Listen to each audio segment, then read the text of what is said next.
कभी सोचा है हमारा जीवन भी उस रेत की घड़ी की भांति है।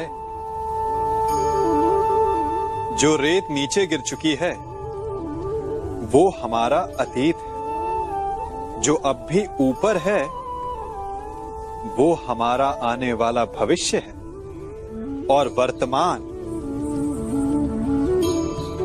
ये संकुचित स्थल है जहां से धीरे धीरे करके रेत गिर रही है।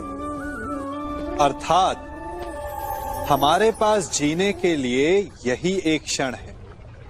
उसका उपयोग कैसे करना है ये हम पर निर्भर करता है। जो बीत गया उसका दुख मनाना है या जो भविष्य में होने वाला है उसकी प्रतीक्षा में क्रोध करना है। सब कुछ करने के लिए यही एक क्षण है।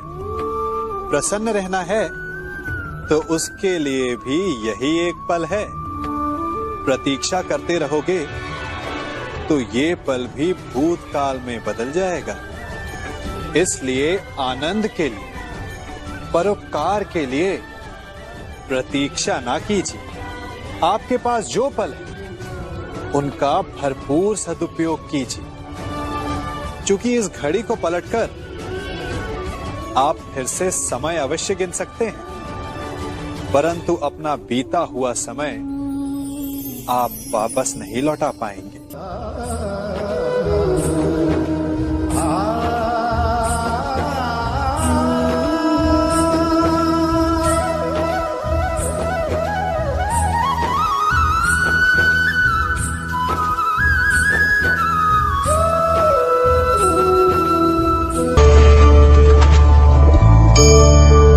इन पक्षियों को देख रहे हैं आप? इनका उड़ना वायु में इतना संतुलन मुक्त कर देता है ना? इन्हें उड़ते देख आपके मन में भी इच्छा होती होगी कि इन्हीं की भांति आप भी स्वतंत्रता से उड़ पाएं। ईर्ष्या होती है ना जब आप इन्हें खुले आकाश में ऐसे विचरण करते देखते हैं।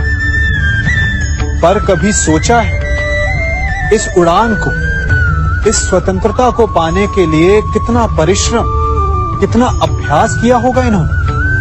आकाश में उड़ने से पूर्व धरती पर कितना गहन परिश्रम किया होगा इन्होंने। इनके माता पिता ने पहली बार जब इन्हें पंख फड़फड़ाने को उकसाया होगा तो कितनी बार गिरे होंगे। पहली बार वायु में उड़ते समय कितना भय लगा होगा इन्हें। अपनी पहली उड़ान के पश्चात धरती पर उतरते समय गिरकर कितनी चोट खाई होगी। इस उड़ान का, इस स्वतंत्रता का ये मूल है। यदि आप ये दे सकते हैं तो अवश्य आप भी इस स्वतंत्रता को पा सकते हैं। इन पक्षियों की भांति ही अपने चारों ओर जब भी आप किसी सफल मनुष्य को देखें तो उससे ईर्ष्या ना करें। उसके परिश्रम और पीड़ा को समझने का प्रयास करें जो उसने यहां तक पहुंचने में पाई है। प्रेरणा लें, प्रयास करें और स्वयं भी सफल हो जाएं। हम सभी अपने जीवन में कोई ना कोई कार्य करते हैं। कार्य करते हैं तो थकान की अनुभूति होती है, और यदि थकान ना उतरे तो कार्य करने का मन नहीं करता। हम आशा करते हैं कि कदाचित एक दिन में 24 के स्थान पर 26 घंटे होते तो आराम करने के लिए हमें और अधिक समय मिल जाता। हमें ऐसा अनुभव होता है कि हम बहुत अधिक कार्य कर रहे हैं, है ना? परंतु क्या आपने कभी सोचा है कि जो लोग संसार में सफल हैं उनके पास भी सफल होने के लिए दिन में केवल 24 घंटे थे? तो फिर वो सफल क्यों है? इसका एक छोटा सा रहस्य है। वो कार्य चुनते हैं जो उन्हें प्रिय है, जिसे करने में उन्हें आनंद आता है। उन्हें लगता ही नहीं कि वो कार्य कर रहे हैं, उन्हें लगता है कि वो प्रतिपल आनंद मना रहे हैं। और जब आप आनंद मनाते हैं तो थकान कैसी? इसलिए यदि आप जीवन में कोई भी कार्य करें तो वो आपके मन को भाना चाहिए, या जो कार्य आप कर रहे हैं उसे अपने मन को भा देने दो। सफलता आपको मिलेगी। मैं क्या कर रहा हूं? मैं दिए प्रज्वलित कर रहा हूं ताकि अंधकार को मिटा सकूं। अब आप कहेंगे कि इसमें कौन सी बड़ी बात है ना? परंतु इसमें महत्वपूर्ण बात समझने के लिए यह है कि मैं क्या नहीं कर रहा हूं, और मैं अंधकार नहीं कर रहा हूं। क्योंकि अंधकार को मिटाने के लिए प्रकाश का अस्त्र तो उठाना ही पड़ता है। बुराई को बुराई से नहीं, अच्छाई से जीता जाता है। अन्याय को अन्याय से नहीं, न्याय से लड़ा जाता है। क्रोध को क्रोध से नहीं, क्षमा का साथ लेना होता है। ठीक उसी प्रकार एक लोहा लोहे को काटता है, परंतु एक ठंडा लोहा ही गर्म लोहे को काट सकता है। इसलिए यदि आपको अपने जीवन में विजयी होना है तो अपने शस्त्रों को, अपने अस्त्रों को सोच समझ कर उठाइए, क्योंकि एक अनुचित सोच परिणाम पर भारी प्रभाव डाल सकती है। मनुष्य का मन बड़ा विचित्र होता है, कल्पना में ही विकास करता है, संपन्न भविष्य का स्वप्न देखता है, और कल्पना में ही जो नहीं हुआ उससे भय खाता है। और यही भय मनुष्य का सबसे बड़ा शत्रु है। हमारे भविष्य के मार्ग में, हमारे आनंद के मार्ग में सबसे बड़ी बाधा है।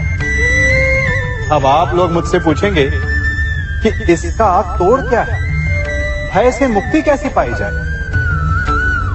तो ये प्रश्न आप स्वयं से पूछिए। तनिक सोचिए, जब आप एक सुंदर भविष्य की कामना करते हैं तो उसे पाने के लिए आप परिश्रम करते हैं ना? ठीक उसी प्रकार भय से मुक्ति पाने के लिए आप उससे लड़ जाएं और उसका निवारण आपको स्वतः ही मिल जाएगा। इसलिए जब भी भय आपको सताए तो उससे भागे नहीं, उससे घबराए नहीं, क्योंकि भय का काम ही होता है आपको भयभीत करना। इसलिए जब भी भय आप पर आक्रमण करे तो आप भी उस पर पहले ही आक्रमण कर दें। कभी किसी पक्षी को घोंसले की नींव बनाते देखा है?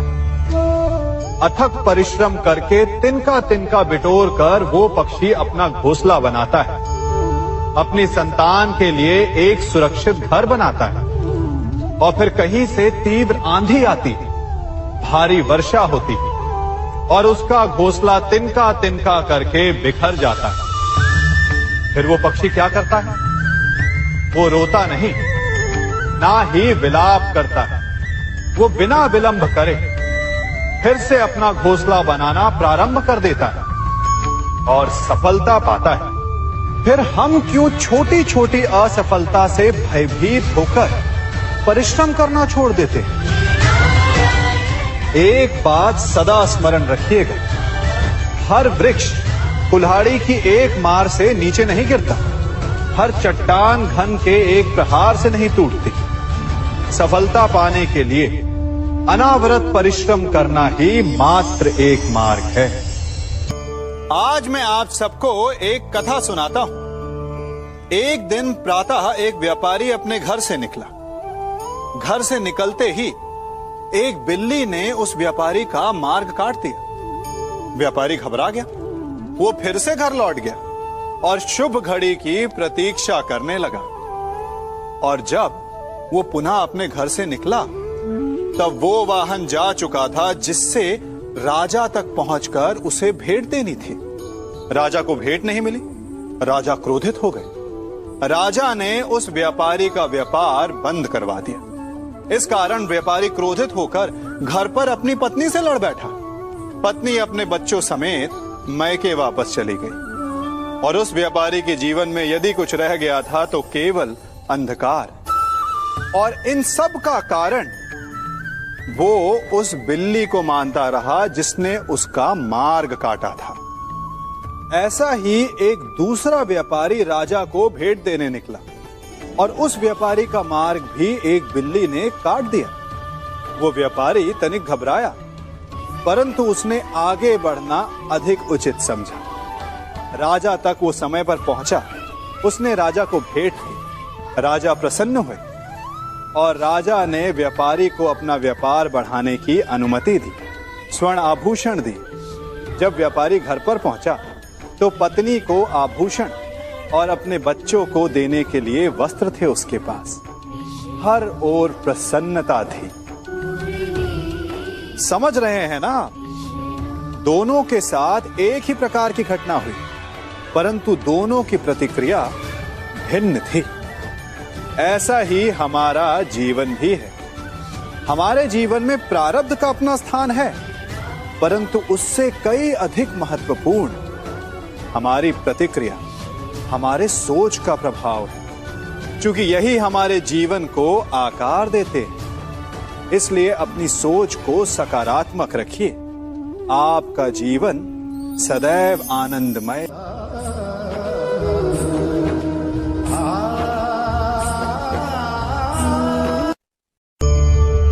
कभी आप ब्रह्म मुहूर्त में जगे हैं?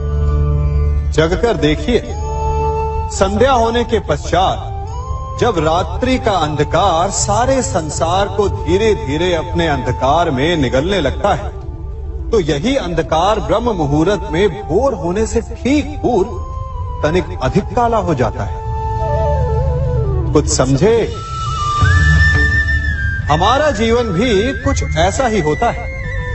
जब हमारे जीवन की समस्याएं अपने अंत पर होती है, तो यही समस्याएं एक भीषण रूप लेकर हमारे समक्ष प्रस्तुत हो जाती है और ऐसे परिस्थिति में अधिकतर लोग हार मान जाते हैं, भय खा जाते हैं। परंतु यदि आप हार न माने, भय ना खाएं, दृढ़ रहें, निरंतर आगे बढ़ते रहें, तो प्रकाश के रूप में हमारा स्वागत करने के लिए सूर्य उदय सदा हमारे समक्ष प्रस्तुत रहेगा। श्रेष्ठता का क्या अर्थ है? श्रेष्ठता का अर्थ है दूसरों से अधिक ज्ञान प्राप्त करना। अर्थात मूल्य इस बात का नहीं कि स्वयं कितना ज्ञान प्राप्त किया, मूल्य इस बात का है कि प्राप्त किया हुआ ज्ञान अन्य लोगों से कितना अधिक है। अर्थात श्रेष्ठता की इच्छा ज्ञान प्राप्ति को भी एक स्पर्धा बना देती है, और स्पर्धा में विजय अंतिम कब होती है?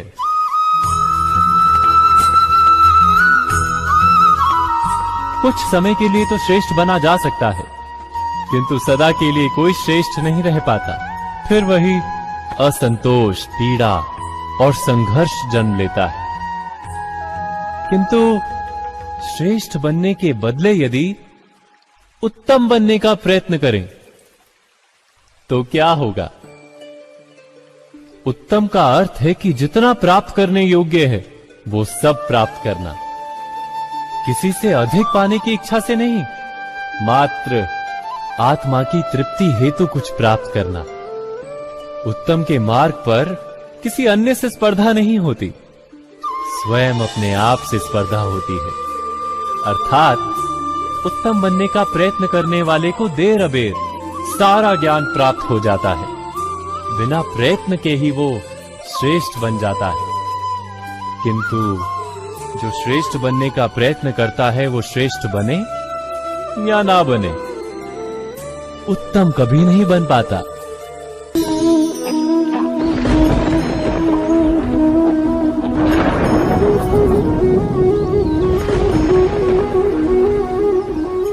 सपनों और पूर्वाभासों के आधार पर हम भविष्य के सुख दुख की कल्पना करते हैं। भविष्य के दुख का कारण दूर करने के लिए हम आज योजना बनाते हैं।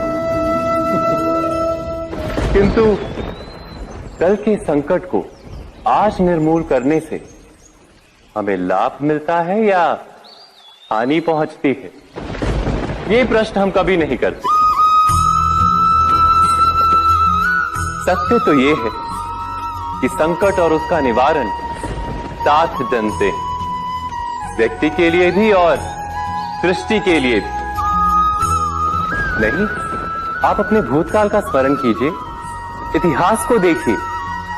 आप तुरंत ही ये जान पाएंगे कि जब जब संकट आता है तब तब उसका निवारण करने वाली शक्ति भी जन्म लेती। यही तो जगत का चलन है। वस्तुतः संकट ही शक्ति के जन्म का कारण है। प्रत्येक व्यक्ति जब संकट से निकलता है तो एक पद आगे बढ़ा होता है, अधिक चमकता है, आत्मविश्वास से अधिक भरा होता है, न केवल अपने लिए अपितु विश्व के लिए भी। क्या ये सत्य नहीं? वास्तव में संकट का जन्म है एक अवसर का जन्म, अपने आप को बदलने का अवसर, अपने विचारों को ऊंचाई पर करने का अवसर, अपनी आत्मा को बलवान और ज्ञान मंडित बनाने का अवसर। जो ये कर पाता है उसे कोई संकट नहीं होता, किंतु जो ये नहीं कर पाता वो तो स्वयं एक संकट है विश्व के लिए। विचार कीजिए।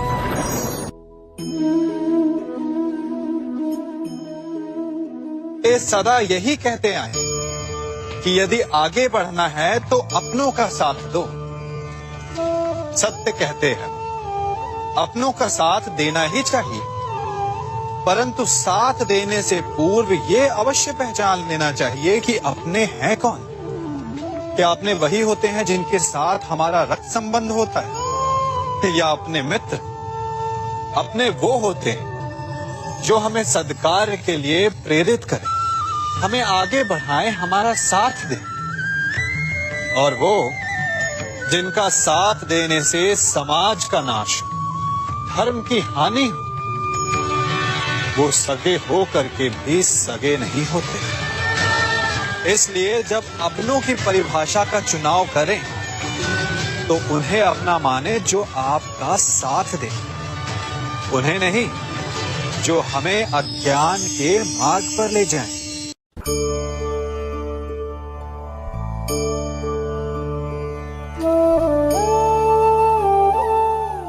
आप जिनसे प्रेम करते हैं सदा उनके समीप रहना चाहते हैं, नहीं चाहते कि कभी अपनों से दूर होना पड़े, बिछड़ना पड़े।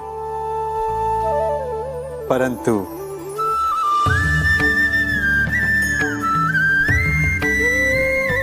एक समय के पश्चात अपनों से दूर हो जाना उन्नति के लिए आवश्यक है। आप माता पिता हैं ना? यदि आप अपनी संतान के जीवन के हर पग पर उनका मार्गदर्शन करते रहेंगे तो आपकी संतान स्वयं मार्ग चुनना कैसे सीखेगी?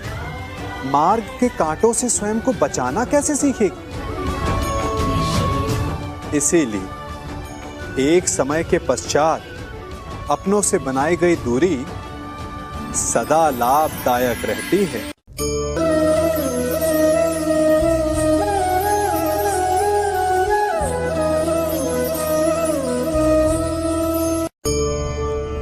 मनुष्य भी बड़ा विचित्र प्राणी है।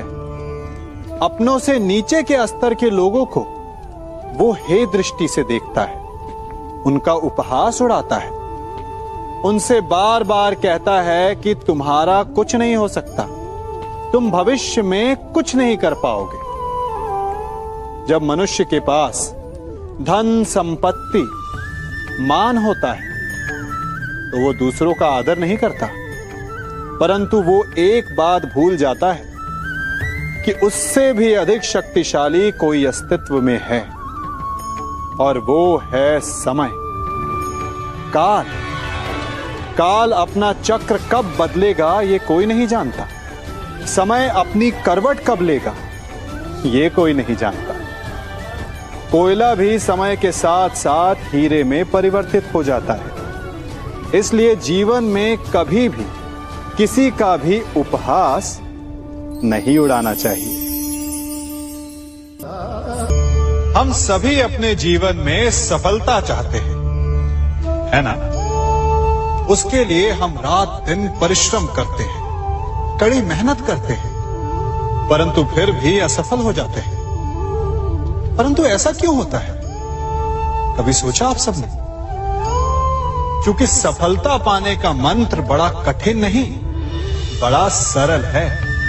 उचित विचार, उचित समय, उचित स्थान पर उचित प्रहार। जब आपके विचार, समय, स्थान और प्रहार यानी परिश्रम उचित है, तो सफलता आप ही को मिलेगी। जिस प्रकार एक लोहार लोहे से कुछ बनाते समय उस लोहे के सही ताप तक के आने की प्रतीक्षा करता है और समय आने पर उचित स्थान पर पर्याप्त बल से प्रहार करता है और लोहा आकार ले लेता है, ठीक उसी प्रकार आपकी सफलता भी आकार लेती है। जगत में प्रत्येक व्यक्ति को किसी ना किसी प्रकार की निर्बलता अवश्य होती। जैसे कोई बहुत तेजी से दौड़ नहीं पाता तो कोई अधिक भार नहीं उठा पाता, कोई असाध्य रोग से पीड़ित रहता है तो कोई पढ़े हुए पाठों को स्मरण में नहीं रख पाता। ऐसे अनेकों उदाहरण और भी हैं। क्या आप किसी ऐसे व्यक्ति को जानते हैं जिसे सब कुछ प्राप्त हो और हम जीवन की उस एक निर्बलता को जीवन का केंद्र मानकर जीते हैं? इस कारणवश हृदय में दुख और असंतोष रहता है सदा। निर्बलता मनुष्य को जन्म से अथवा संजोग से प्राप्त होती है, किंतु उस निर्बलता को मनुष्य का मन अपनी मर्यादा बना लेता है। किंतु कुछ व्यक्ति ऐसे भी होते हैं जो अपने पुरुषार्थ और श्रम से उस निर्बलता को पराजित कर देते हैं। क्या भेद है उनमें और अन्य लोगों में? क्या आपने कभी विचार किया है? सरल सा उत्तर है इसका। जो व्यक्ति निर्बलता से पराजित नहीं होता, जो पुरुषार्थ करने का साहस रखता है हृदय में, वो निर्बलता को पार कर जाता है। अर्थात निर्बलता अवश्य ईश्वर देता है, किंतु मर्यादा मनुष्य का मन ही निर्मित करता है। स्वयं विचार कीजिए।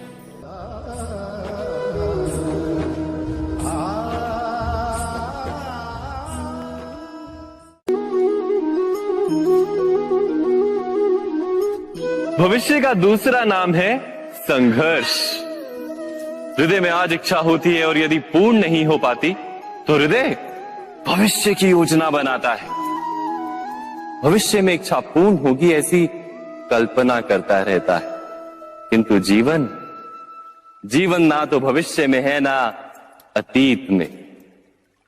जीवन तो इस क्षण का नाम, अर्थात इस क्षण का अनुभव ही जीवन का अनुभव। पर हम ये जानते हुए भी इतना सा सत्य समझ नहीं पाते। या तो हम बीते हुए समय के स्मरणों को घेर कर बैठे रहते हैं, या फिर आने वाले समय के लिए हम योजनाएं बनाते रहते हैं और जीवन जीवन बीत जाता है। एक सत्य यदि हम हृदय में उतार लें कि ना हम भविष्य देख सकते हैं, ना ही भविष्य निर्मित कर सकते हैं, हम तो केवल धैर्य और साहस के साथ भविष्य को आलिंगन दे सकते हैं, स्वागत कर सकते हैं भविष्य का। तो क्या जीवन का हर पल जीवन से नहीं भर जाएगा? स्वयं विचार कीजिए।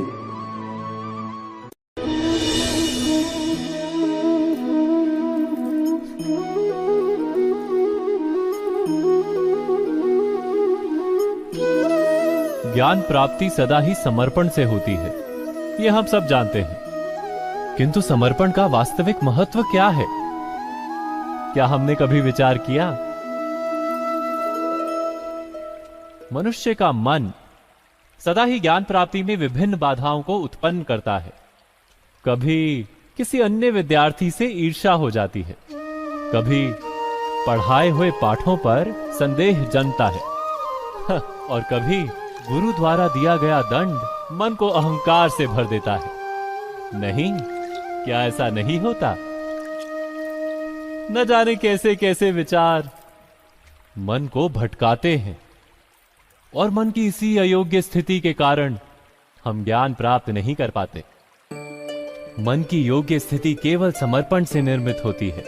समर्पण मनुष्य के अहंकार का नाश करता है, ईर्ष्या, महत्वाकांक्षा आदि भावनाओं को दूर कर हृदय को शांत करता है और मन को एकाग्र करता है। वास्तव में ईश्वर की सृष्टि में ना ज्ञान की मर्यादा है ना ज्ञानियों की। गुरु दत्तात्रेय ने तो गाय और श्वान से भी ज्ञान प्राप्त कर लिया था। अर्थात विषय ब्रह्म ज्ञान का हो या जीवन के ज्ञान का या गुरुकुल में प्राप्त होने वाले ज्ञान का, उसकी प्राप्ति के लिए गुरु से अधिक महत्व है उस गुरु के प्रति हमारा समर्पण। क्या यह सत्य नहीं?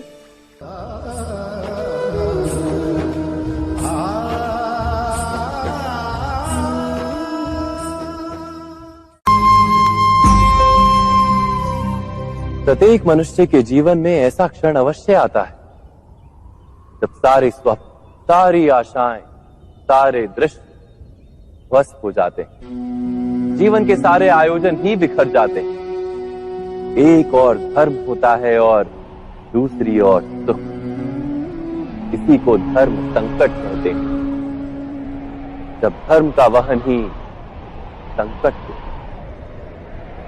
और धर्म का त्याग ही सुख हो।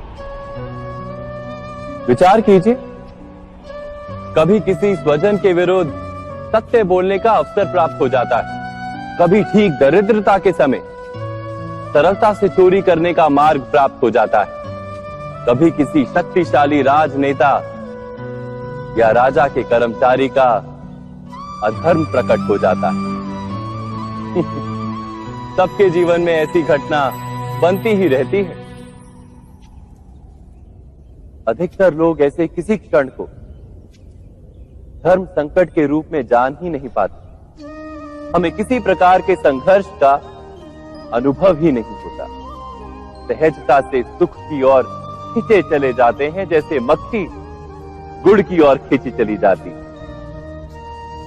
वास्तव में धर्म संकट का क्षण ईश्वर के निकट जाने का क्षण होता है। यदि हम संघर्षों से भयभीत ना हो, सुख की ओर आकर्षित ना हो, अपने धर्म पर दृढ़ रहे, तो ईश्वर का साक्षात्कार दूर नहीं।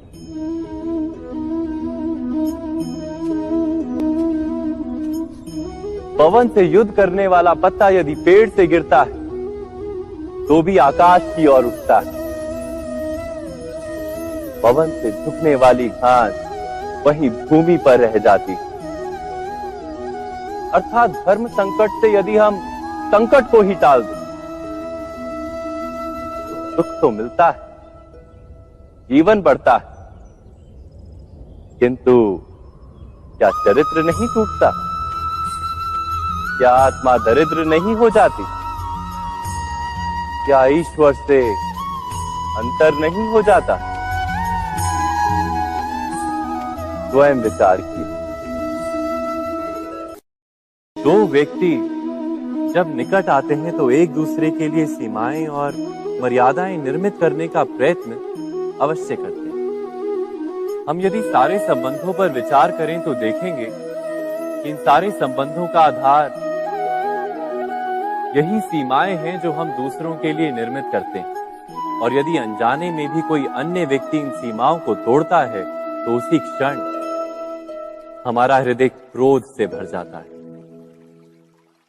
इन सीमाओं का वास्तविक रूप क्या है? क्या हमने कभी विचार किया? सीमाओं के द्वारा हम दूसरे व्यक्ति को निर्णय करने की अनुमति नहीं देते। अपना निर्णय उस व्यक्ति पर थोपते, अर्थात किसी की स्वतंत्रता का अस्वीकार करते हैं हम। और जब स्वतंत्रता का अस्वीकार किया जाता है तो उसका हृदय दुख से भर जाता है। और जब वो सीमाओं को तोड़ता है तो हमारा हृदय क्रोध से भर जाता है। क्या ऐसा नहीं होता?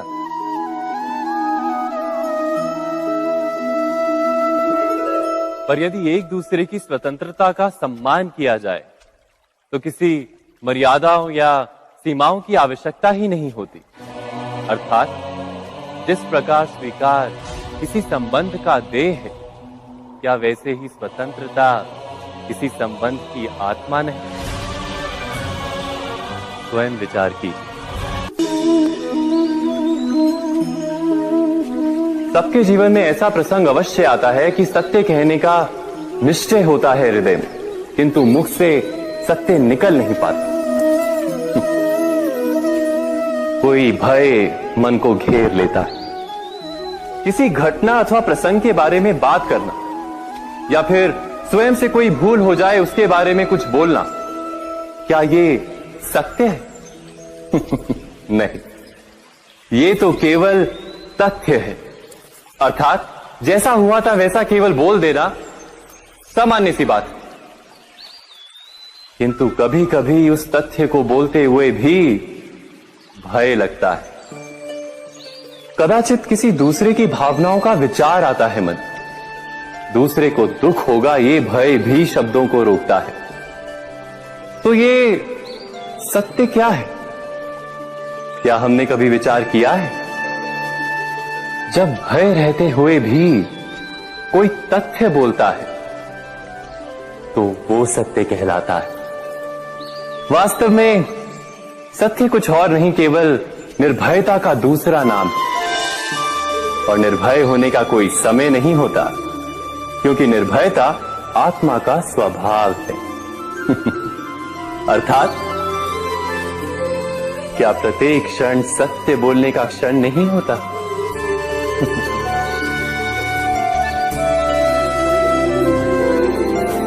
स्वयं विचार कीजिए।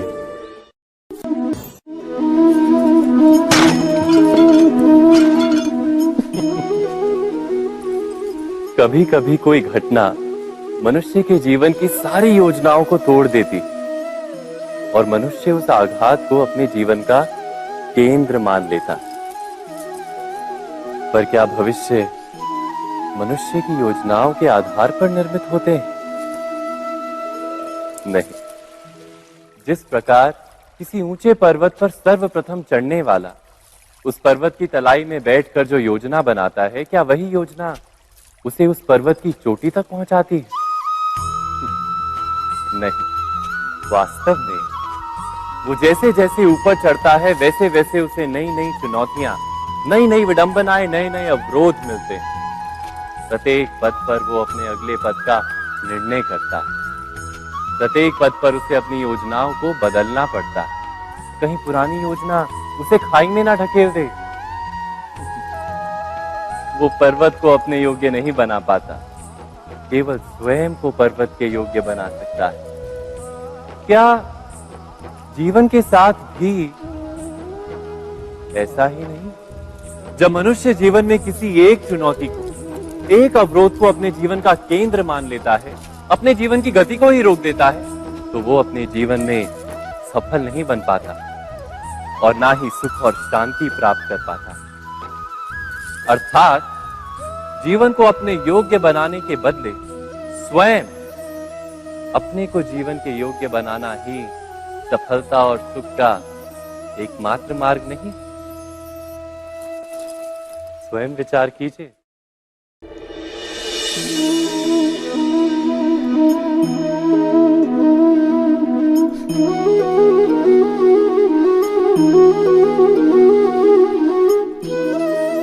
जीवन का हर क्षण निर्णय का क्षण होता है। प्रत्येक पद पर दूसरे पद के विषय में कोई निर्णय करना ही पड़ता है और निर्णय अपना प्रभाव छोड़ जाता है। आज किए गए निर्णय भविष्य में सुख अथवा दुख निर्मित करते हैं, ना केवल अपने लिए, अपने परिवार के लिए भी, आने वाली पीढ़ियों के लिए भी। जब कोई दुविधा सामने आती है तो मन व्याकुल हो जाता है, अनिश्चय से भर जाता है। निर्णय का वो क्षण युद्ध बन जाता है और मन बन जाता है युद्ध भूमि। अधिकतर निर्णय हम दुविधा का उपाय करने के लिए नहीं, केवल मन को शांत करने के लिए लेते हैं। पर क्या कोई दौड़ते हुए भोजन कर सकता है? नहीं।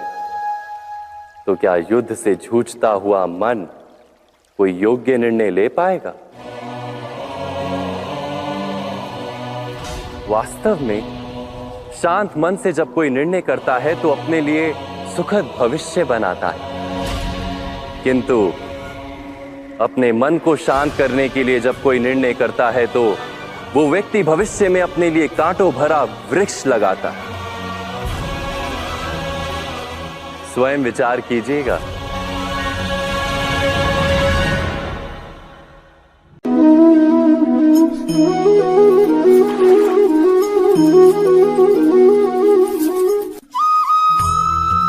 जीवन में आने वाले संघर्षों के लिए जब मनुष्य स्वयं को योग्य नहीं मानता, जब उसे अपने ही बल पर विश्वास नहीं रहता, तब वो सद्गुणों को त्याग कर दुर्गुणों को अपनाता है। वस्तुतः मनुष्य के जीवन में दुर्जनता जन्म ही तब लेती है जब उसके अंतर में आत्मविश्वास नहीं होता। आत्मविश्वास ही अच्छाई को धारण करता है। ये आत्मविश्वास है क्या?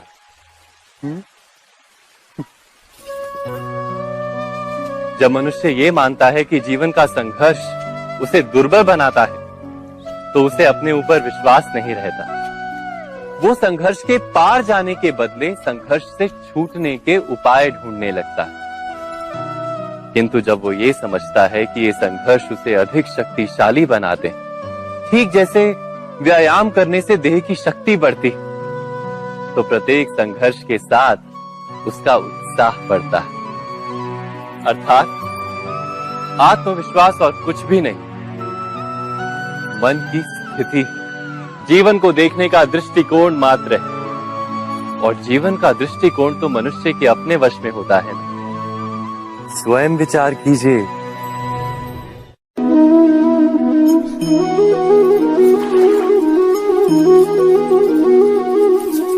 पिता सदा ही अपने संतान के सुख की कामना करते हैं, उनके भविष्य की चिंता करते रहते हैं। इसी कारणवश सदा ही अपने संतानों के भविष्य का मार्ग स्वयं निश्चित करने का प्रयत्न करते रहते हैं। जिस मार्ग पर पिता स्वयं चला है, जिस मार्ग के कंकर पत्थर को स्वयं देखा है, मार्ग की छाया, मार्ग की धूप को स्वयं जाना है, उसी मार्ग पर उसका पुत्र भी चले, यही इच्छा रहती है हर पिता की। निस्संदेह उत्तम भावना है ये। किंतु 3 प्रश्नों के ऊपर विचार करना हम भूल ही जाते हैं। कौन से प्रश्न? प्रथम प्रश्न, क्या समय के साथ प्रत्येक मार्ग बदल नहीं जाते? क्या समय सदा ही नई चुनौतियों को लेकर नहीं आता? तो फिर बीते हुए समय के अनुभव नई पीढ़ी को किस प्रकार लाभ दे सकते हैं? दूसरा प्रश्न, क्या प्रत्येक संतान अपने माता पिता की छवि होता है? हाँ, संतानों को संस्कार तो अवश्य माता पिता देते हैं, किंतु भीतर की क्षमता तो ईश्वर देते हैं। तो जिस मार्ग पर पिता को सफलता मिली है, विश्वास है कि उसी मार्ग पर उसकी संतानों को भी सफलता और सुख प्राप्त होगा। तीसरा प्रश्न, क्या जीवन के संघर्ष और चुनौतियां लाभकारी नहीं होती? क्या प्रत्येक नया प्रश्न एक नए उत्तर का द्वार नहीं खोलता? तो फिर संतानों को नए नए प्रश्नों, संघर्षों और चुनौतियों से दूर रखना, ये उनके लिए लाभ करना कहलाएगा या हानि पहुंचाना?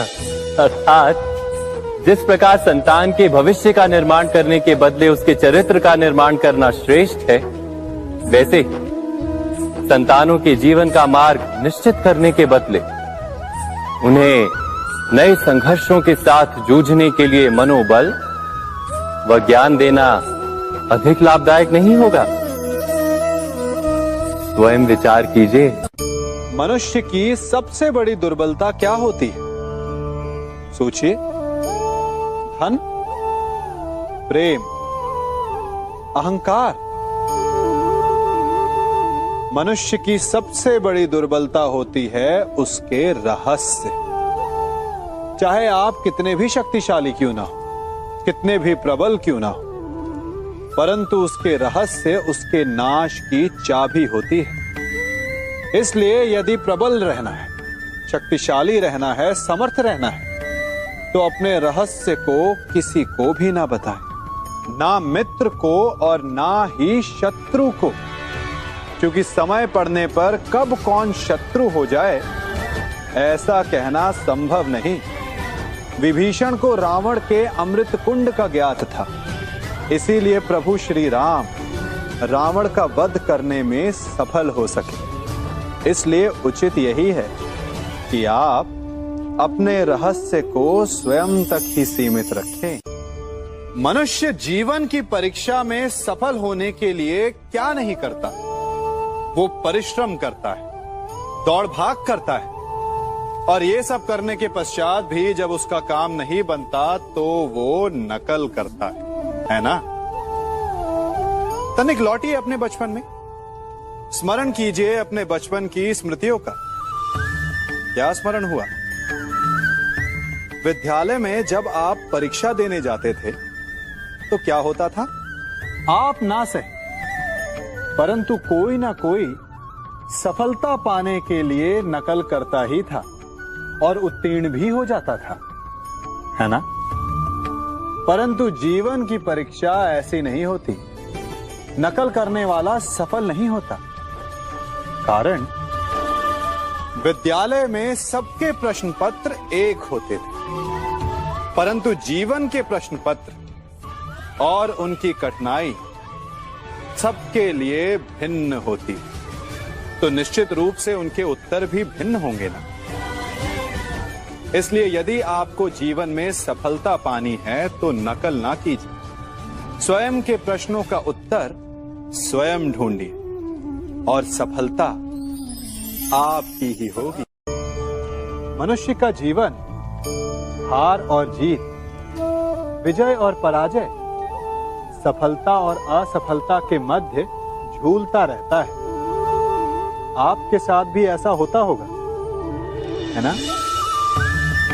जब आप सफल होते हैं, किसी चुनौती पर विजय पाते हैं, तो मन प्रसन्नता से आनंद के उपवन में झूमने लगता है, और जब आप असफल होते हैं तब मन दुख और पीड़ा के सागर में डूबने लगता है।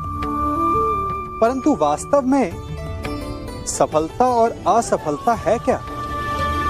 तनिक ध्यान से सोचिए। ये केवल हमारी मनोस्थिति मात्र है। हमारी पराजय तब नहीं होती जब हमारा शत्रु विजय प्राप्त कर ले। हमारी पराजय तब होती है जब हम पराजय स्वीकार कर लें। हम असफल तब नहीं होते जब हम लक्ष्य ना पा सके। हम असफल तब होते हैं जब हम प्रयास करना बंद कर दें। इसलिए प्रयास करते रहें और हार ना माने, क्योंकि जिस दिन आप हार स्वीकारना बंद कर देंगे, जीत आपके चरणों में होगी।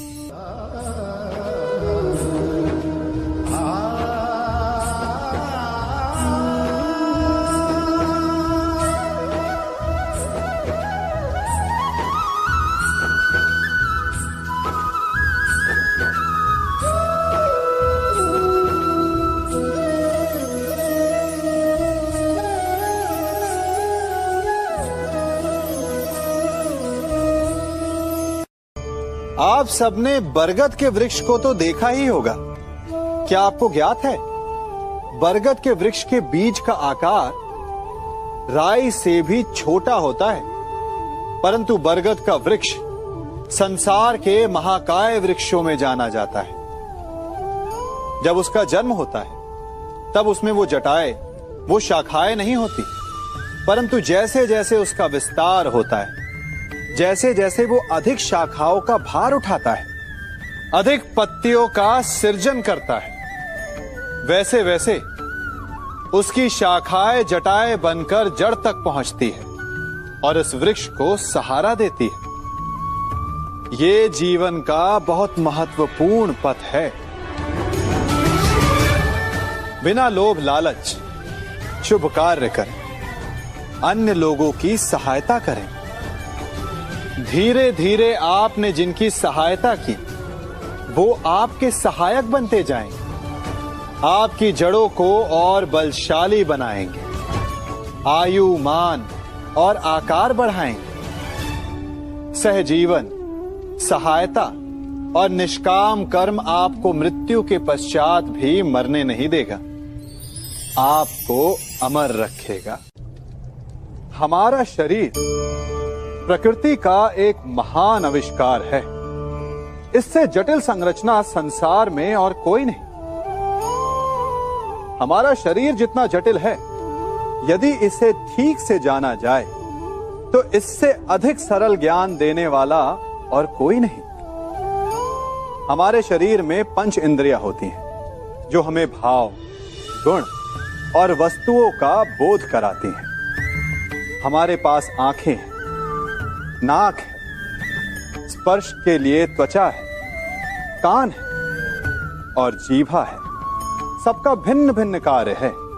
आंखों से देखना, कानों से सुनना, नथनों से श्वास लेना, त्वचा से स्पर्श करना और जीभा से स्वाद लेना। परंतु क्या आपने कभी सोचा कि प्रकृति ने हमें 2 आंखें दी, 2 नथने दी, 2 कान दी, स्पर्श के लिए ये पूरा शरीर दिया, परंतु जीभा केवल 1 दी? ऐसा क्यों? क्योंकि प्रकृति चाहती है कि हम देखें अधिक, सुने अधिक और ज्ञान अधिक अर्जित करें, बोले कम। क्योंकि अधिक वाचाल नाश को निमंत्रण देता है। स्मरण रखिएगा।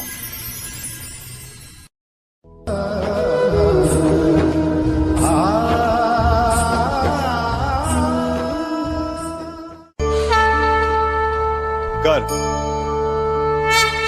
अभिमान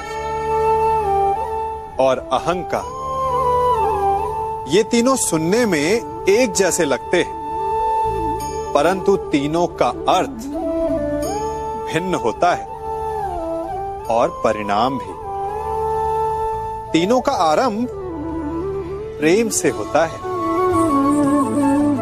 स्वयं से प्रेम, परिश्रम हमारे मन में गर्व को जन्म देता है और सफलता अभिमान जगाती है। यहां तक ठीक है, परंतु जब ये भावना अहंकार बन जाती है तब वो समस्या बन जाती है। क्योंकि सबसे बुरा अंत अहंकारी का ही होता है।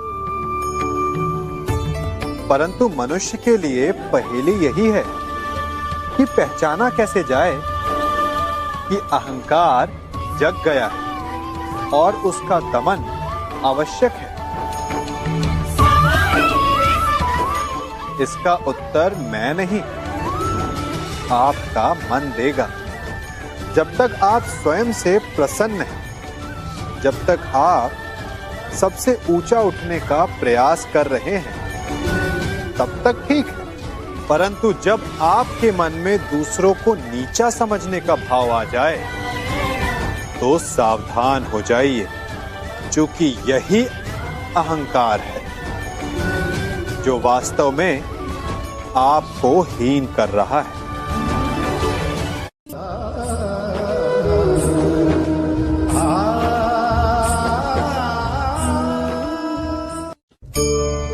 आज मैं आप सबको एक कहानी सुनाता हूं। एक दिन गोकुल में 2 व्यापारी आए। एक व्यापारी शहद का था, बड़ा मीठा शहद था उसका, परंतु वो गोकुल में टिक नहीं पाया। उसके व्यापार ने घाटा खाया और शीघ्र ही वो गोकुल छोड़कर चला गया।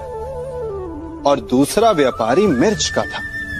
पहले दिन वो 1 पोटली लाया और दूसरे ही दिन वो पूरी बैलगाड़ी भर कर लाया। और धीरे धीरे पूरी मथुरा में उसकी धाक जम गई। मुझे बड़ा आश्चर्य हुआ, तो मैंने बाबा से पूछा कि ऐसा क्यों कि एक मीठे शहद का व्यापारी कंगाल हो गया और एक मिर्च का व्यापारी धीरे धीरे नगर सेठ बन गया। बाबा मुस्कुराए और उन्होंने कहा कि मीठी बोली बोलने वाले की तीखी मिर्च भी बिक जाती है और जो कड़वी बोली बोलता है उसका मीठा शहद भी नहीं बिकता। वाह, कितने उत्तम विचार हैं उनके, और उचित ही है। मनुष्य अपने जीवन में सदैव अपने वचनों से उठता है और अपने वचनों से ही गिरता है। इसलिए अपने जीवन में सदैव मीठी बोली बोलने का प्रयास कीजिए, आपका जीवन सरल हो जाएगा। मनुष्य की सबसे बड़ी दुर्बलता क्या होती है? सोचिए। धन, प्रेम, अहंकार। मनुष्य की सबसे बड़ी दुर्बलता होती है उसके रहस्य। चाहे आप कितने भी शक्तिशाली क्यों ना हो, कितने भी प्रबल क्यों ना हो, परंतु उसके रहस्य उसके नाश की चाबी होती है। इसलिए यदि प्रबल रहना है, शक्तिशाली रहना है, समर्थ रहना है, तो अपने रहस्य को किसी को भी ना बताएं, ना मित्र को और ना ही शत्रु को, क्योंकि समय पड़ने पर कब कौन शत्रु हो जाए ऐसा कहना संभव नहीं। विभीषण को रावण के अमृत कुंड का ज्ञात था, इसीलिए प्रभु श्री राम रावण का वध करने में सफल हो सके। इसलिए उचित यही है कि आप अपने रहस्य को स्वयं तक ही सीमित रखें।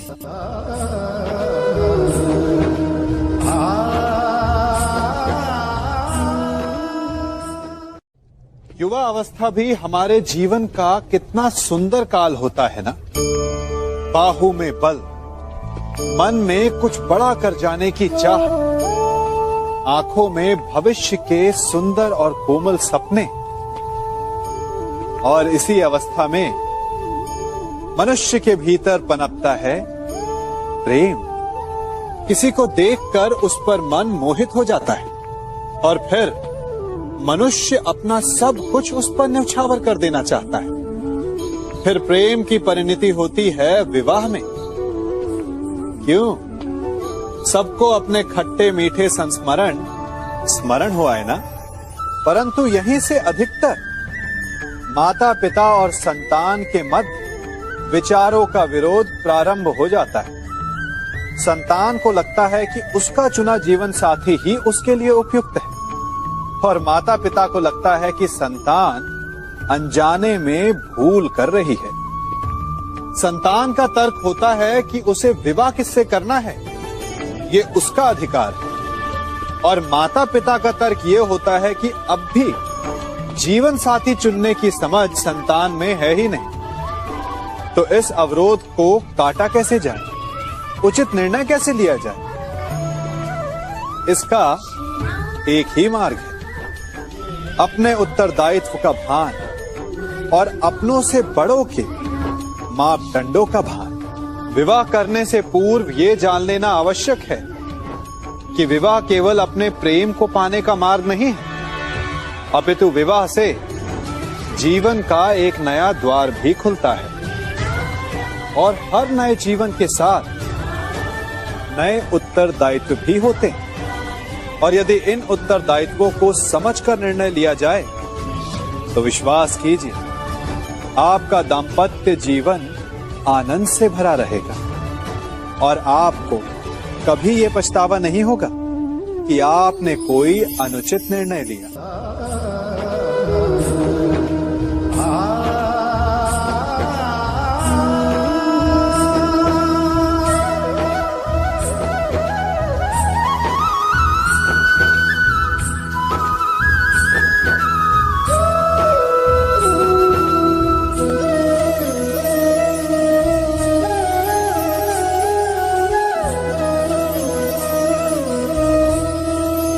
जब सागर का जल वाष्प बनकर उड़ता है तब वो हमें दिखाई नहीं देता।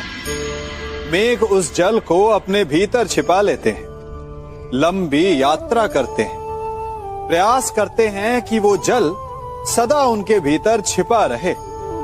परंतु जब वायु का वेग उन्हें उड़ाकर किसी पर्वत से ले जाकर के टकरा देता है तब उन मेघों को बरसना ही पड़ता है, क्योंकि यही नियति है, यही प्रकृति है।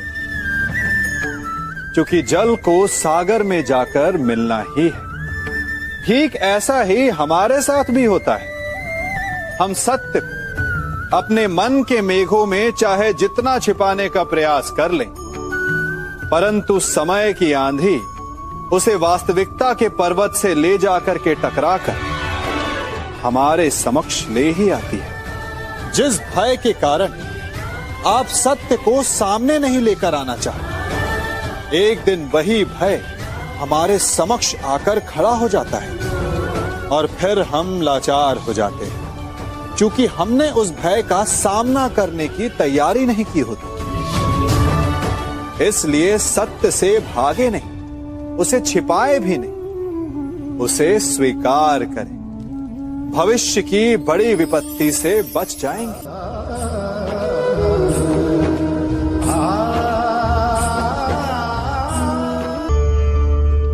आप सब सोच रहे होंगे कि ये क्या मैं करने लगा। मैं इस पौधे को जड़ से उखाड़ रहा हूं।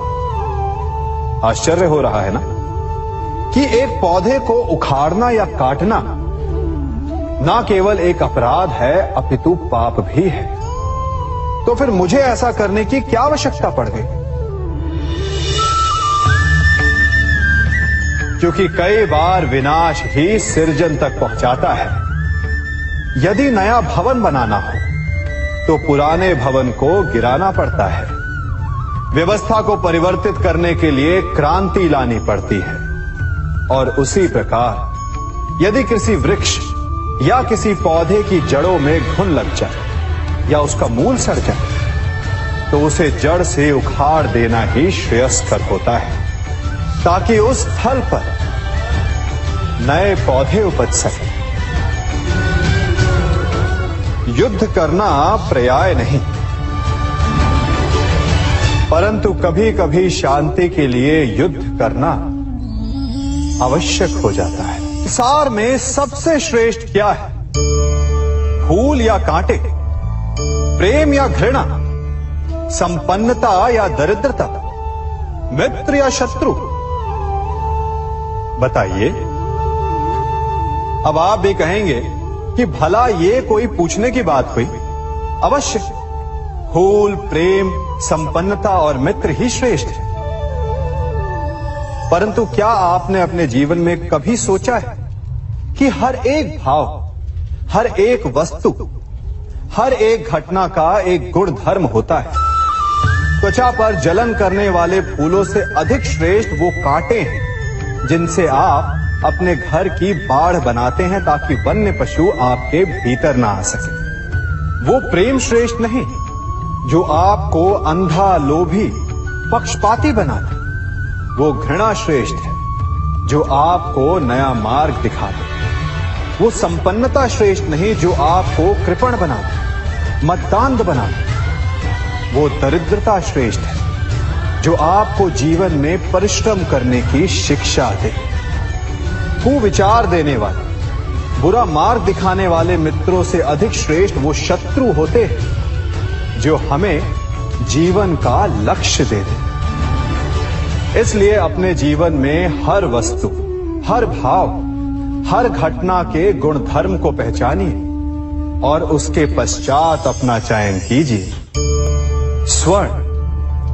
हम सभी को अपने जीवन में स्वर्ण से कभी ना कभी कुछ ना कुछ थोड़ा या अधिक मोह होता ही है ना?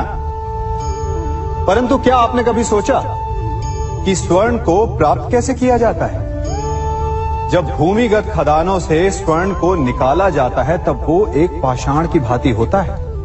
ऐसा पाषाण जिससे आप किसी को भी मार सकते हैं, परंतु उसे आभूषण के रूप में स्वयं के शरीर पर धारण नहीं कर सकते। यदि उसे आभूषण बनाना है तो उसे लंबी यात्राएं करनी होती है। उस पाषाण को पिघलना होता है। सोनार के हथौड़ी की अनेकों चोटें खानी पड़ती है, फिर काट छाट, और उसके पश्चात जाकर वो ऐसा आभूषण बनता है जो हमें वर्षों तक, सदियों तक लुभाता रहता है। इसलिए यदि आपको समय पर विजय पानी है तो स्वयं के निर्माण पर समय देना होगा। हम सभी सुनते आए हैं कि जो वीर होता है, साहसी होता है, शौर्यवान होता है, उसके समक्ष सारा संसार झुकता है। वीर भोग्य वसुंधर। परंतु वीरता है क्या?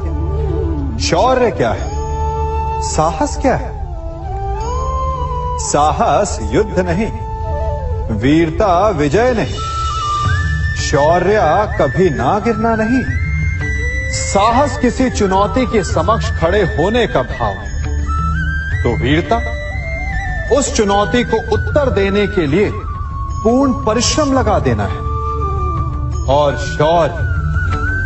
शौर्य का अर्थ है गिरकर फिर से उठने का साहस रखना, बार बार प्रहार करके वीरता दिखाना, निरंतर प्रयास करते रहना, निरंतर परिश्रम करते रहना। इसलिए विजयी होने से अधिक महत्वपूर्ण है शौर्यवान होना, क्योंकि जो शौर्यवान है उसे विजय मिलना निश्चित है। स्वीकारण, सत्य का स्वीकारण मनुष्य के लिए बहुत ही महत्वपूर्ण है। जब तक मनुष्य सत्य को स्वीकार नहीं करता, उसे असत्य से लड़ने की शक्ति प्राप्त नहीं होती। जब आप भोजन करते हैं तो क्या होता है? आपका पेट स्वीकारता है कि वो भर चुका है और आप भोजन करना बंद कर देते हैं। जब आपको निद्रा आती है तो क्या होता है? आपका मन स्वीकारता है कि आपका शरीर थक चुका है और उसे विश्राम की आवश्यकता है। उसी प्रकार जब आपको किसी व्यसन को रोकना हो तो आपको स्वीकारना पड़ता है कि बहुत हो चुका, चाहे वो लालच हो या मदिरापान। उस व्यसन का त्यागना तभी प्रारंभ होता है जब आप ये स्वीकार कर लेते हैं कि आप उस व्यसन के बंधक हैं। हम में से ऐसा कोई नहीं जिनकी परछाई उनसे दूर रहती। हमारी परछाई सदैव हमारे साथ रहती है। कदाचित हमारी परछाई हमारे कर्मों के फलों का संकेत है। कदाचित इसी कारण कई बार हमें अपनी परछाई से भय भी लगता है, परंतु इस भय से निवारण पाने का एक साधन अवश्य है। वो है सूर्य की ओर मुख करना या किसी प्रकाश के स्रोत की ओर मुख करना, क्योंकि तब हमें हमारी परछाई दिखाई नहीं देती। यदि इसे जीवन के संदर्भ में देखें तो ये प्रकाश का स्रोत शुभ कर्मों की चेतना है। यदि आपके मन में शुभ कर्म करने की इच्छा है तो आपको कभी भी अपने कर्मों के फल का भय नहीं होगा, क्योंकि यदि आपका मन शुद्ध होगा तो आपके कर्म शुद्ध होंगे और शुद्ध कर्मों का फल कभी अशुद्ध नहीं हो सकता। आज मैं आप सबको एक कथा सुनाता हूं। एक दिन प्रातः एक व्यापारी अपने घर से निकला। घर से निकलते ही एक बिल्ली ने उस व्यापारी का मार्ग काट दी। व्यापारी घबरा गया। वो फिर से घर लौट गया और शुभ घड़ी की प्रतीक्षा करने लगा। और जब वो पुनः अपने घर से निकला तब वो वाहन जा चुका था जिससे राजा तक पहुंचकर उसे भेंट देनी थी। राजा को भेंट नहीं मिली। राजा क्रोधित हो गए। राजा ने उस व्यापारी का व्यापार बंद करवा दिया। इस कारण व्यापारी क्रोधित होकर घर पर अपनी पत्नी से लड़ बैठा। पत्नी अपने बच्चों समेत मैके वापस चली गई और उस व्यापारी के जीवन में यदि कुछ रह गया था तो केवल अंधकार। और इन सब का कारण वो उस बिल्ली को मानता रहा जिसने उसका मार्ग काटा था। ऐसा ही एक दूसरा व्यापारी राजा को भेंट देने निकला और उस व्यापारी का मार्ग भी एक बिल्ली ने काट दिया। वो व्यापारी तनिक घबराया, परंतु उसने आगे बढ़ना अधिक उचित समझा। राजा तक वो समय पर पहुंचा। उसने राजा को भेंट की। राजा प्रसन्न हुए और राजा ने व्यापारी को अपना व्यापार बढ़ाने की अनुमति दी, स्वर्ण आभूषण दी। जब व्यापारी घर पर पहुंचा तो पत्नी को आभूषण और अपने बच्चों को देने के लिए वस्त्र थे उसके पास। हर ओर प्रसन्नता थी। समझ रहे हैं ना, दोनों के साथ एक ही प्रकार की घटना हुई, परंतु दोनों की प्रतिक्रिया भिन्न थी। ऐसा ही हमारा जीवन भी है। हमारे जीवन में प्रारब्ध का अपना स्थान है, परंतु उससे कई अधिक महत्वपूर्ण हमारी प्रतिक्रिया, हमारे सोच का प्रभाव है। क्योंकि यही हमारे जीवन को आकार देते हैं। इसलिए अपनी सोच को सकारात्मक रखिए। आपका जीवन सदैव आनंदमय रहेगा। आप इन दो पात्रों को देख रहे हैं। मेरे इस पात्र में जल है और ये पात्र मिष्ठान से भरा हुआ है। दोनों ही पात्र भरे हैं, परंतु देखिए, मिश्री को जल में मिला दिया। जल ने मिश्री को अपना लिया। मिश्री ने अपना अस्तित्व खो दिया, परंतु जल को अभिमान है कि उसका अस्तित्व अभी भी बना हुआ है। परंतु जो इस जल को चखेगा उसे अवश्य पता चल जाएगा कि ये जल अब वो जल नहीं रहा, ये अब शरबत बन गया। हमारा त्याग, हमारे बलिदान भी ऐसे ही होते हैं। जो इस बात को अनुभव करते हैं वो समझ सकते हैं कि कैसे हमने समय की धारा को बदल दिया। जो बलिदान देते हैं उनका अस्तित्व कभी नष्ट नहीं होता, अपितु उनका बलिदान संसार में कुछ ना कुछ परिवर्तन अवश्य लाता है। हम सभी कभी ना कभी, कहीं ना कहीं अपने जीवन में यात्रा अवश्य करते हैं। हमारी यात्रा में कभी पक्के रास्ते आते हैं तो कभी कच्चे रास्ते। पक्के रास्ते मनुष्य बनाता है और कच्चे रास्ते जानते हैं कैसे बनते हैं? चलते चलते बन जाते हैं।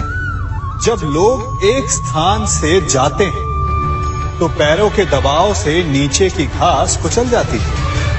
बार बार उस मार्ग से जाने से धीरे धीरे मार्ग स्वतः ही बन जाता है। और यही जीवन है, यही नियति है। जब आपके जीवन में आपको मार्ग ना मिले तो रुकिए नहीं, आगे बढ़ते रहिए और आपके पैरों के दबाव से मार्ग स्वतः ही बन जाएगा। मनुष्य भी बड़ा विचित्र प्राणी है। अपनों से नीचे के स्तर के लोगों को वो हे दृष्टि से देखता है, उनका उपहास उड़ाता है, उनसे बार बार कहता है कि तुम्हारा कुछ नहीं हो सकता, तुम भविष्य में कुछ नहीं कर पाओगे। जब मनुष्य के पास धन, संपत्ति, मान होता है तो वो दूसरों का आदर नहीं करता, परंतु वो एक बात भूल जाता है कि उससे भी अधिक शक्तिशाली कोई अस्तित्व में है, और वो है समय। काल। काल अपना चक्र कब बदलेगा ये कोई नहीं जानता। समय अपनी करवट कब लेगा ये कोई नहीं जानता। कोयला भी समय के साथ साथ हीरे में परिवर्तित हो जाता है। इसलिए जीवन में कभी भी किसी का भी उपहास नहीं उड़ाना चाहिए। बड़ी विकट समस्या है। मुझे स्मरण ही नहीं हो रहा कि इस गुच्छे की कौन सी चाबी इस ताले को खोलेगी। बड़ी देर से प्रयास कर रहा हूं, परंतु ये ताला खुल ही नहीं रहा।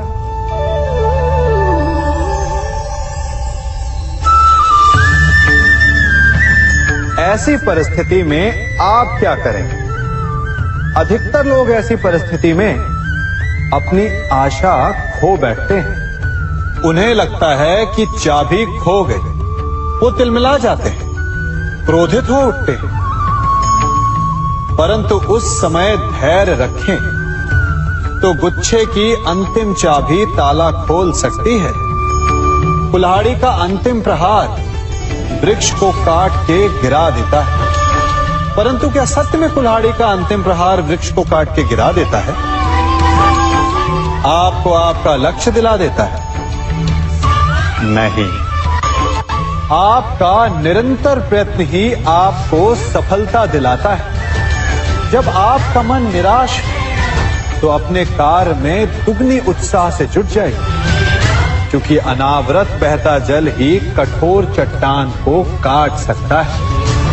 सफलता का मूल है परिश्रम, प्रयास और आशा। मनुष्य का जीवन ऋतुओं के समान होता है। आज ग्रीष्म तो कल वर्षा, परसों शीत। तनिक संकट आया तो हम संयम खो बैठते हैं, तनिक ऋतु बदली तो हम अधीर हो जाते हैं। अपने आक्रोश में, अपने क्रोध में हम उनसे ही संबंध बिगाड़ लेते हैं जो हमारे अपने होते हैं। क्यों ऐसा होता है ना? हमें लगता है कि हमारे अपने फिर से मना लेंगे, परंतु स्मरण रखिए, सदा ऐसा करना संभव नहीं होता। सागर की उछलती लहरों को तट सहता है, और यदि तट ही टूट जाए तो बाढ़ आ जाती है। हमारे संबंध भी दूध की भांति होते हैं। दूध तपकर उबल सकता है, परंतु यदि उसमें खटास आ जाए तो वो फट भी जाते हैं। और फटे दूध को चाहे जितना मत लो, उसमें से माखन नहीं निकलेगा। इसीलिए अपने संबंधों को संभल कर निभाना चाहिए। कभी चुंबक को देखा है कैसे वो लोहे की ओर आकर्षित होता है, और कैसे वो लोहे को अपनी ओर आकर्षित करता है? क्योंकि उसके स्वभाव में ही आकर्षण है। हम सबके भीतर भी एक ऐसा ही चुंबक होता है, विचार का चुंबक, जो सदा अपने ही जैसे विचारों को आकर्षित करता है। हम जो बोते हैं वही काटते हैं। उसी प्रकार हम जैसा सोचते हैं वैसा ही पाते हैं। साधु ईश्वर का नाम जपता है तो उसे ईश्वर मिल जाता है। अर्थात फल हमारी सोच पर निर्भर करता है। ओस की बूंद यदि केले के पत्ते पर गिरे तो वो कपूर बन जाती है। सीप में गिरे तो मोती, और यदि विषधर के मुख में गिरे तो विष।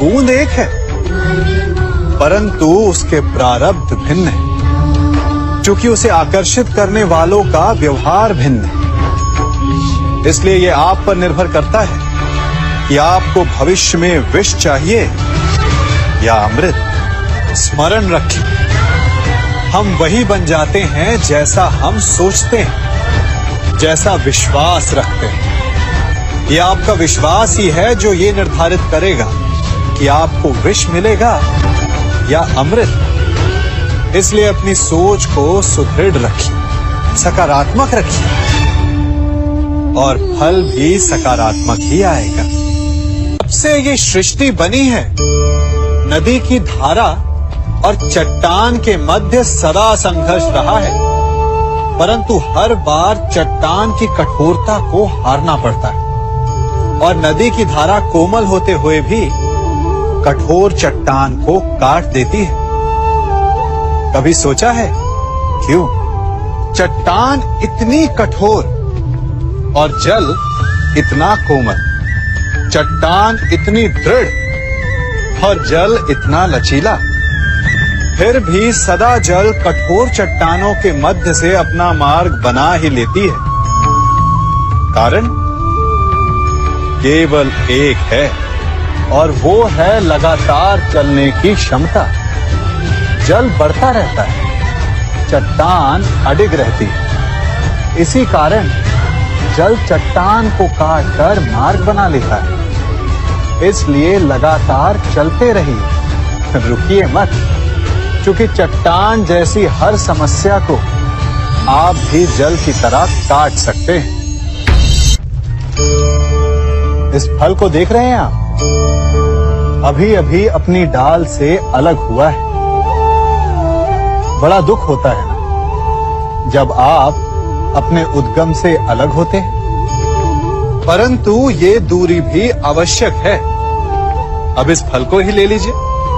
अपने जीवनदाता वृक्ष से अलग होकर ये ना केवल किसी की भूख शांत करेगा, अपितु इसके भीतर के बीज से एक नए वृक्ष का सृजन भी होगा और कई फल जन्मेंगे। सृजन की प्रतिक्रिया में पीड़ा आवश्यक है। यदि पीड़ा नहीं होगी तो सृजन नहीं होगा।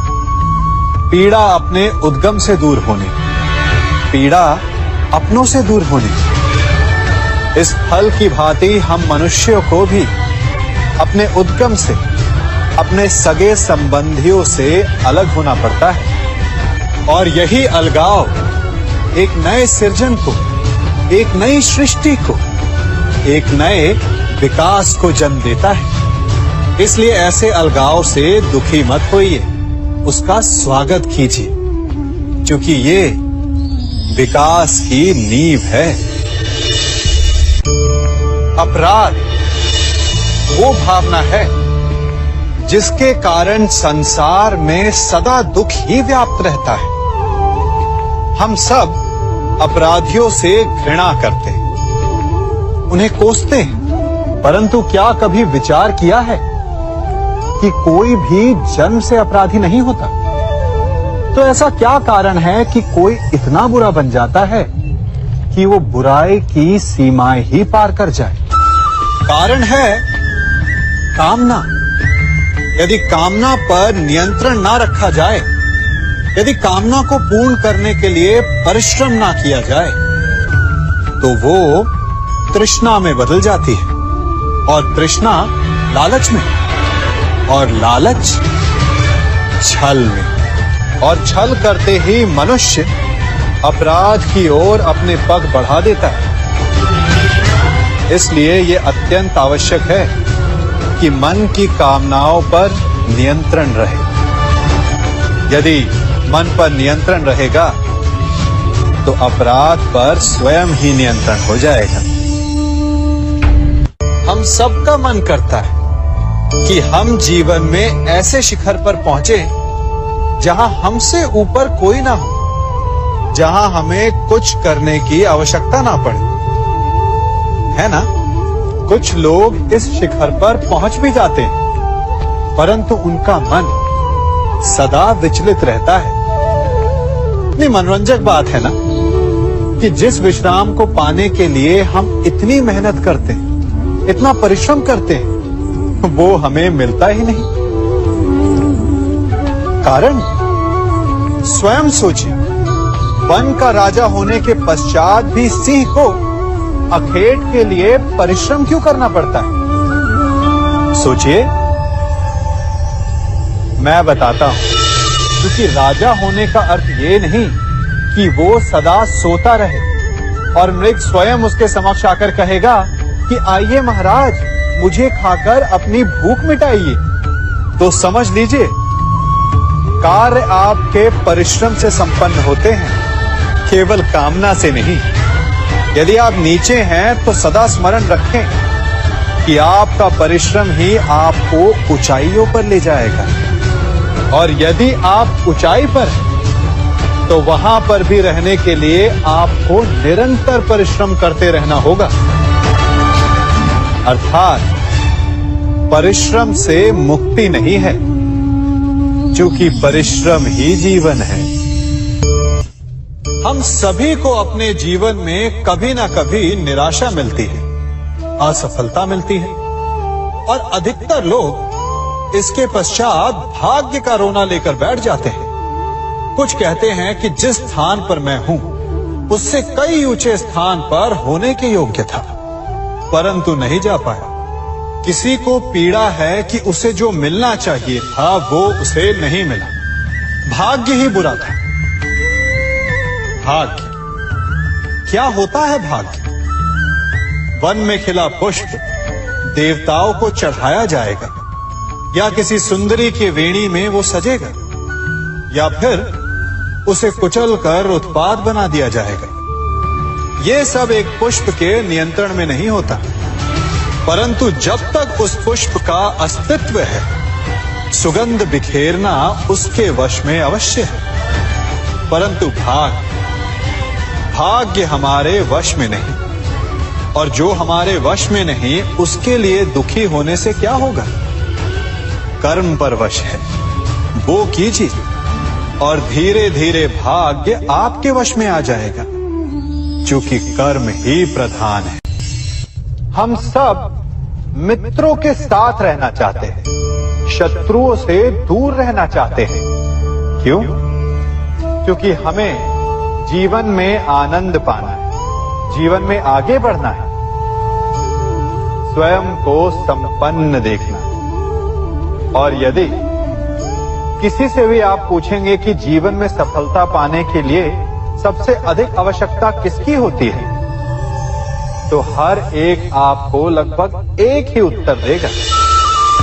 सफलता प्राप्त करने के लिए आपको सच्चे मित्रों की आवश्यकता होती है। परंतु यदि आपको और अधिक सफल होना है, तो आपको केवल मित्रों की नहीं, शत्रु की अधिक आवश्यकता है। अब आप कहेंगे, ये मैंने कैसी बात कर दी? तनिक स्वयं सोचिए। जब भी संकट आता है तो मित्र क्या करते हैं? आपकी सहायता करने के लिए आपके साथ खड़े हो जाते हैं, और संकट के समय में शत्रु और बड़ा संकट बनकर हमारे समक्ष खड़े हो जाते हैं। मित्र हमें सहायता देते हैं, अपनी शक्ति देते हैं, परंतु शत्रु आपके भीतर छिपी शक्ति को बाहर लाता है, आपको और अधिक बलवान बनाता है। संगति या साथ, मित्र और साथी मनुष्य के व्यक्तित्व के लिए सबसे महत्वपूर्ण होते हैं। अब आप कहेंगे, ये कैसे? मनुष्य अवश्य अपने व्यक्तित्व के लिए उत्तरदायी होता है, परंतु मनुष्य संगति में ना चाहते हुए भी उसका व्यक्तित्व संगत की भांति हो जाता है। इन पात्रों को देख रहे हैं, मध्य में जल रखा है, इसमें दूध है और इसमें मलिन कीचड़ रखा है। यदि मैं इस जल को इस दूध में मिलाता हूं, तो ये जल दूध बन जाता है, और यदि इसी जल को इस मलिन कीचड़ में मिलाता हूं, तो क्या हुआ? ये जल कीचड़ बन गया। ऐसी कोई युक्ति नहीं कि जल बिना घुले मिले दूध या कीचड़ में अपना अस्तित्व बनाए रखे या उनसे अलग रहे। और ठीक ऐसा ही मनुष्य के जीवन में भी होता है। यदि एक गुणहीन व्यक्ति गुणवानों की संगत में बैठे, तो उसे भी गुणवान समझा जाता है, सम्मान का पात्र समझा जाता है। और यदि एक गुणवान व्यक्ति गुणहीनों की संगत में बैठे, तो उसे भी तिरस्कार मिलता है। इसलिए अपने जीवन में सदैव संगति सोच समझकर सावधानी से चुनिएगा। कभी खेत में किसी किसान को खेती करते देखा है? वो उसे सींचता है, उसे जोतता है, पशु पक्षियों से खेत की फसल की रक्षा करता है, परंतु एक बात का वो सबसे विशेष ध्यान रखता है कि कहीं खेत में खरपतवार ना उग जाए, क्योंकि एक खरपतवार खेत की सारी फसल को नष्ट कर सकती है। ठीक उसी प्रकार यदि वंश की कोई संतान खोटी निकल जाती है, तो वो समूचे वंश का सर्वनाश कर देती है। इसीलिए संतान के लालन पालन में विशेष ध्यान देना आवश्यक होता है, क्योंकि संतान वो फसल होती है जो वंश के आने वाले समय को महान बना सकती है, या फिर वंश का पतन भी कर सकती है।